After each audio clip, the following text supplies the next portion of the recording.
In this video, I'll guide you through how to fix Google Maps not working. If you've ever found yourself stuck with a non-responsive Google Maps, don't worry. Together, we'll tackle this problem and you'll be back on track in no time.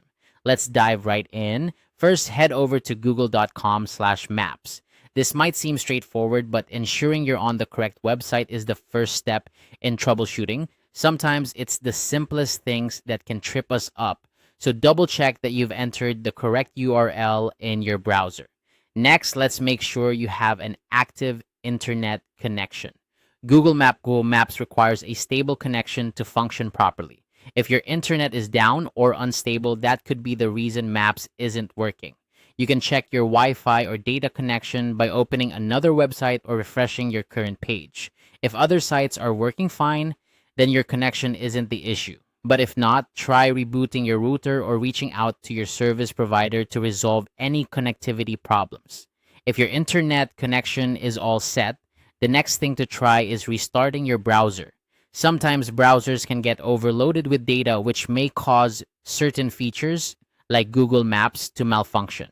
Close your browser completely, then reopen it and navigate back to Google Maps. This refreshes your browser's memory, clearing out any temporary glitches that might be causing the problem. If restarting the browser doesn't do the trick, you might want to consider restarting your computer. This is a classic step in troubleshooting because it resets your system's operations, potentially fixing any background issues that might be affecting your browser's performance. Simply shut down your computer, wait a few moments, and then turn it back on. Once your computer has rebooted, open your browser and go to Google Maps again to see if it's working.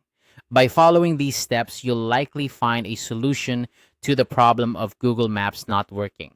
Remember, technology can sometimes be finicky, but with a little patience and these troubleshooting steps, you'll often find that you can resolve the issues yourself. If none of these solutions work, it might be worth checking for any updates to your browser or your computer's operating system, as outdated software can sometimes cause compatibility issues. I hope you found this guide helpful in getting Google Maps back up and running. Thanks for watching, and don't forget to subscribe for more quick tech tips and tutorials. If you have any questions or need further assistance, feel free to leave a comment below. Happy navigating!